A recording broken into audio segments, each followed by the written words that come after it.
Leaving millions on the table for a chance to compete is a bold move, and it's always refreshing to see players prioritize winning over money. But what happens when things don't go as planned? The Sacramento Kings were expected to take a step forward, but instead, they struggled, leading to the firing of head coach Mike Brown.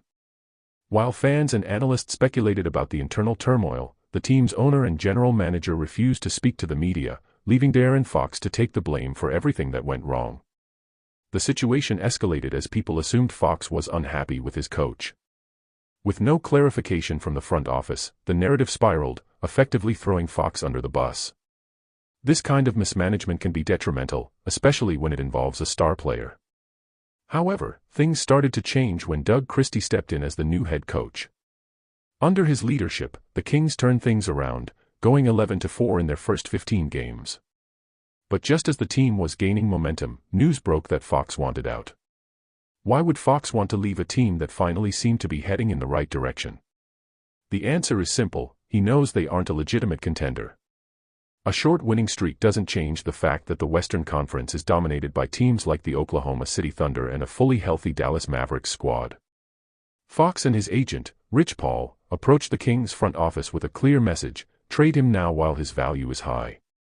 With a year and a half left on his contract, Sacramento still had the opportunity to get a solid return for him, but if they waited too long, they risked losing him for nothing. This is where things took a turn. According to Shams Charania, Fox had a preferred destination, the San Antonio Spurs. He wanted to team up with Victor Wembanyama and compete for championships in the years to come. However, this preference posed a major problem for Sacramento. The Kings wanted a bidding war to drive up the trade price, but when a player makes it known that he only wants to go to one team, it destroys the market.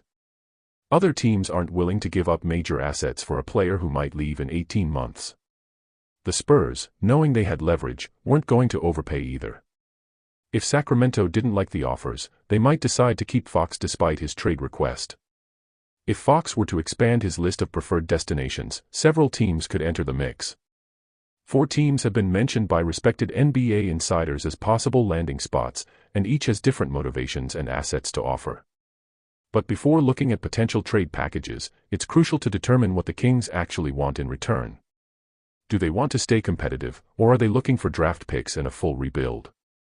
Given their history, they seem more inclined to remain competitive.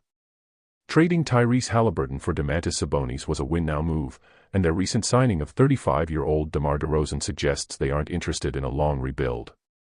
Starting with the Spurs, what could they offer? It's safe to say that Wembanyama and rookie Stephen Castle are off the table. Fox and Wembanyama would form one of the most dangerous pick-and-roll duos in the league.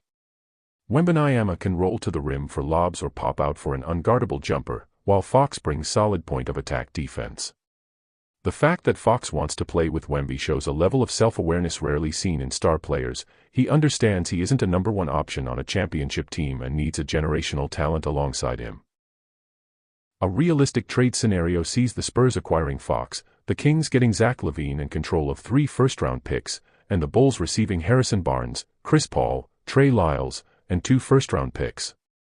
LaVine would be an excellent replacement for Fox, allowing the Kings to remain competitive while also gaining valuable draft assets. The Bulls, who have been looking to move LaVine, would benefit from a mix of veterans and picks, including regaining control of their own protected 2025 first-rounder.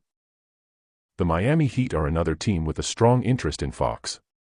According to Brian Windhorst, Miami is fully engaged in trade talks, and Fox has a close friendship with Bam Adebayo from their time at Kentucky. The question is whether Jimmy Butler would want to go to Sacramento in a potential deal. Butler reportedly told the Heat he would accept a trade anywhere except Memphis, though it's unclear why he ruled out the Grizzlies. The Kings, however, may not be interested in Butler given his age, contract, and shooting limitations, especially since they already have DeRozan. A possible 3-team trade could involve the Phoenix Suns. Could Fox go to Miami, Butler to Phoenix, and Bradley Beal to Sacramento? Beal recently stated he would only waive his no-trade clause for a warm-weather, winning team, and Sacramento only fits one of those criteria. More realistically, a 2-team deal could see Fox heading to Miami in exchange for Tyler Herro, Kevin Love, and control of 4 first-round picks. This would be the best Miami could offer, and Herro, who is playing like an all-star this season, could be a strong replacement for Fox while being younger and cheaper. The Heat could make this move without trading Butler but would still need to figure out his situation separately. Another potential landing spot is the Houston Rockets. Fox grew up just outside of Houston and was a Rockets fan. The team needs a scoring guard and wants to win now, making it a seemingly perfect fit. However, league insider Mark Stein reported that Houston's in-season plan remains